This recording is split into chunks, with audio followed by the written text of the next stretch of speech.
Okay, so here we go. Back to the law. So here we are. 3-5 on the right angle cross of the laws. Adaptability. Again, here, what you're really getting is a taste of what happens when the individual emerges with enough strength to challenge the tribe. The freak in the family. The moon exalted that, when unable to make it alone, will naturally align itself with nurturing and protective forces. The awareness that to maintain one's principles and values, the support of others is necessary. Now, there, the politicizations of laws begin here. In other words, the Magna Carta, if you like, of all of a sudden those are serving beneath the law rise up and challenge not the right to have a law, not the need for laws, but the fact that they must also be ready to support the law and support the goals of the law. It's very interesting to see the 3-5. Normally, what we look at the 3-5 is a lot of chaos. A third line personality goes through its trial and error. You can feel very much what it's like. It's ill equipped and it can very much feel like it's failure. There's all this protection on it, that's the 5, and it's going to be the best of everything. And of course, it means when it does make a mistake, that small molehills turns into enormous mountains. However, this line also carries a fundamental theme, and it's the theme of what it is at the heart of intuition. It's the adaptability, this moment by moment mutative capacity to change with the times, because the law is caught up with the capacity to change with the times, because the law is caught up with the disseminations of intelligence sooner or later. Intelligence is going to reject the primitive laws. This is one of the jokes. It's just the way that it works. What you see in our history is as the field broadened for access to reading and writing and books, the Gutenberg Revolution, the printed book, even though it was the damn Bible, everything at least had a chance to begin the process of personally identifying with the word. It was an enormous transition that took place, that as soon as you educated people, as soon as they went beyond a certain level, boom, you have an explosion. It's just an explosion. So there you have is the recognition that intelligence is going to govern law, that you can't just have primitive law because every family has a black sheep. It's why the tribe loves individuals. I don't know about you folks, unless you're a single child, you know that family always have a black sheep. They always have the weird one. Most of you are a black sheep in your families and you know it. I'm the great black sheep of my family. I love it. And you have to see that the tribe actually loves that. They don't like it, but it's always evidence that there's something in the genetic material that's really alive and different. That's why the individual is always, in some ways or another way, welcome to the tribe, as they become tribal, as long as they accept being tribal. So what you're looking at here is that the individual has a relationship with the tribe that the tribe could never have with the collective. So the individual is able to influence the tribe in that way, to maintain one's principles and values to support of others if necessary. All this is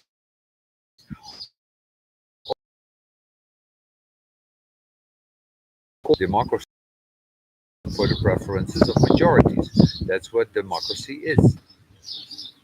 You have laws being written for the preference of majorities.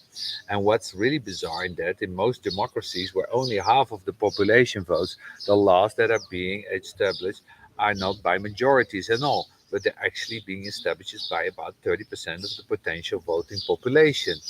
Nonetheless, you can see how it can be manipulated by the 3-5 as well. In other words, that the laws that this 30% can pull and force and the rest of the 70% creates problems. Most democracies, if they do not balance between left and right, eventually get to a point of schism because you end up with laws that have been established that only serve a very limited portion of the society and that it leads to anarchy. And there we have third line anarchy theme. The detriment is a resentment when its natural mental gifts are ignored and is forced to curry flavor in order to survive. All you have to think about the Soviet Union and Communion is really understand what it means and how difficult it is. The difficulty with the 3-5 is that it's so easy for the laws for them to think that they are necessary in the very source of failure and embarrassment. Individuality dealing with the fifth line is seeking a way to avoid paranoia. And ultimately, where the anarchist ends up going to the libertarianism, where there really basically isn't any law and there is basically isn't any government, and of course that's far too radical. It's just far too radical. So one of the things that the same time that the 3-5 is going to start this process of bringing in heresy to the primitive law, you don't have to cut off their head, you don't have to poke out their eyes, you don't have to disavow them in a public square, all this kind of stuff. It's like the heresy that you could actually educate them, that you could see that they were just individuals with problems, but you can just help them, and all of this. But at the same time, with the 3-5 is also the fact that in the end they don't like the law, and yet they're the cross of laws, and they don't like the law, so they become good prosecuting authorities. They savage the law, and I don't mean that they necessarily become lawyers. In fact, that's the way they're going to be as beings. They will know how to savage the law. I have a friend like that. He's an incredible attorney. He has no respect for the law. He understands the structure, but it's obvious to me that law on the surface that we deal with is just a construct of the illusion. It doesn't cover anything either than the illusion within the illusion. So, how about that? The 3-6. Remember that all laws are based on coming to grips with duality. We're here in duality. The 50th gate is here to show us that by giving us construct that will allow us to survive, by educating us, by providing these kinds of law, including laws that bind us together, and by herding us together into groups that will find security and we will find that harmony. It's not very personal, this way that the 50s looks at duality. The 50 looks at duality and says, yes, yes, yes, very nice, but I'm much happier when we're all herded together and they're all obeying the law. And the law itself is a duality. There's the obeying of the law and it did not obeying the law. The 3-6 are going to be quite radical here. They know very deeply that the law is flawed. They're going to be punished early in their life by the vagaries of the law. They're going to be much more anarchistic than anything else. Whether or not they can be constructive will have to do with how much they suffered. There are so many people that spend so much time of their life yelling at the law, fighting City Hall, they say. I can't stand the law. My father wanted to be a lawyer, and I thought, are you mad? What a thing.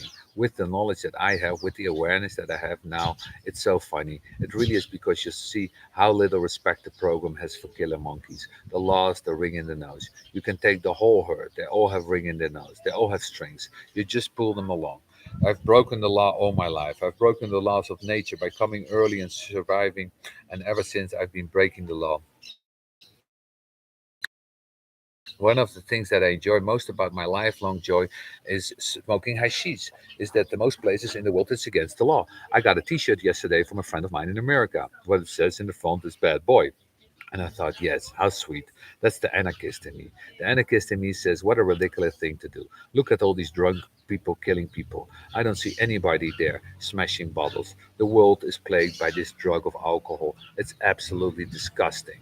You have 55,000 people a year killed on the highways in America by people who have a high alcohol level in their body. That's more than all the men that died in Vietnam. And then they take some 50-year-old ex-hippie who's smoking a joint of marijuana and they put him in prison and the devil incarcerate. When I see the laws like that, the anarchist in me goes, "Ugh."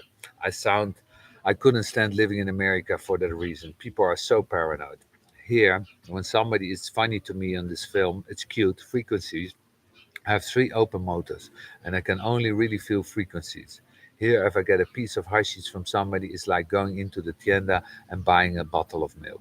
The only frequency is the frequency of energy exchange, which is money. There's no other frequency. In America, the person who grew it was terrified. The person who drove it from one place to another was terrified. The person that cut it up into bags was terrified. The person that exactly gave it to me was absolutely terrified. And then you take it into your hand and you go, wow, the level of paranoia that Amelia goes right into your body, all this fear. And of course, this is what law does. This is a fear gate. If you're not going to take responsibility for your action, we will. This is the great fear. I look at the 50th gate and I go, wow, this is a gate that draws a line. It goes back black and white, and it's for the herd. I'm not a herd. What do you mean, herd? The herd is the people all together, you know. I'm not part of the herd. Fuck that shit.